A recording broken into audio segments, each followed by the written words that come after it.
What did the B-1B do well and not so well, especially in your time when you were flying it? Well, again, I'll focus on the good. Like I said, the thing would go a long ways, Mike. I mean, it would at 9 miles a minute. That's almost incredible.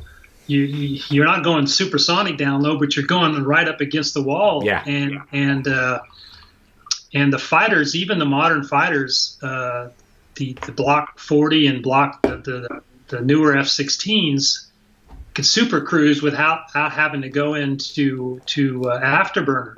But the problem you started getting into is, Mark 82 or Mark 84, they have wires that run through the fuse. And at the wingman, we typically flew line abreast, a mile and a half line abreast to check each other's six. And if the wingman got sucked back, he could catch up with you, but now he's really accelerating, not a lot, but he's speeding up. And what I understood is it would pull those wires out of the propeller that would arm the munition. So if that wire comes out, the bomb is still attached to the wing, the fuse spins up, so now the bomb's armed. And if it sees a deacceleration, i.e., let's say a bird or something small just hit it, it's going to blow up. Yeah. So they had problems with that. Obviously now, the F-22 and the 30, probably part of the reason the weapons are internal, because they go faster. So in the B-1, like I said, the strengths were its speed.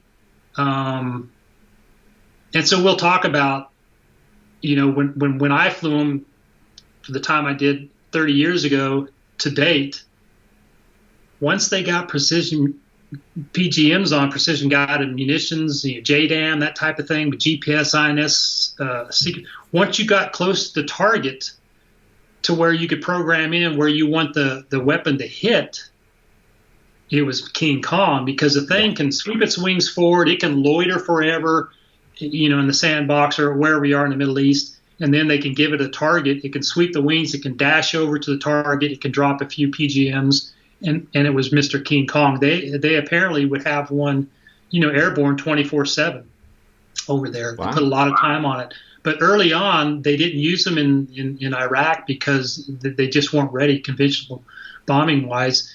When we got them, I think we typically had 3 bomb bays. The forward bomb bay, we would always fly around with an extra fuel cell in there. Gave us more fuel. So the center and the aft, and they would hold, gosh, I want to say 28 to 500-pound bombs in each bomb bay. Wow. Okay, so the problem with it was at 9 miles a minute, they built these rotary racks that the bombs would be in. They'd spin them, and the weapons would come out. There's just physically no way to eject the weapons fast enough going that speed. If it was a building target, you're going to get a whole bunch of bombs hit short of the target because you're going so fast. A few of them will hit the target, and then you're going to string out the rest of them. And so as a conventional bomber, just doesn't work. And they drop CBU and all kinds of things. Now with the PGMs, it's pretty cool. It's pretty cool.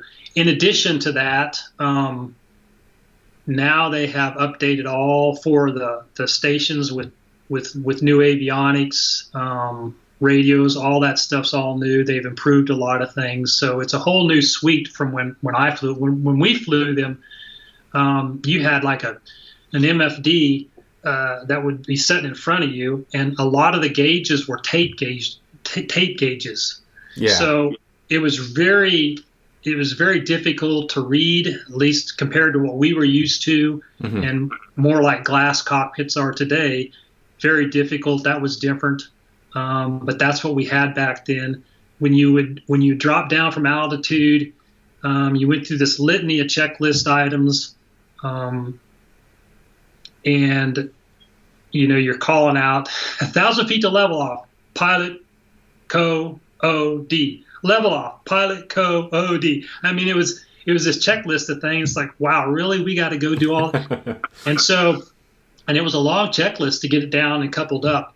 But once it's there, the ground map radar, even when I was flying, it was a very, very powerful ground map radar, and it could look out in front of you and it could see telephone poles. And if you came up to a telephone pole and it saw it, depending on what kind of ride, I think there was a soft ride, medium ride, and a hard ride, it would hug real close, or a soft ride would kind of float. But if it saw a telephone pole, it'd fly right up over the telephone pole, back down on the other side.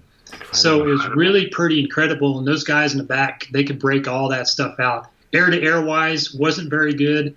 We had a raw scope up front, and to tell us where threats were looking at us at. But at the time, again, you depended on that because we didn't have anything else we could see up front. And if you saw a radar looking at you, it might present itself at the 1 o'clock position on the scope. But the way the thing was wired and the way it worked, you didn't know if it was at 1 o'clock or at 9 o'clock or 6 o'clock.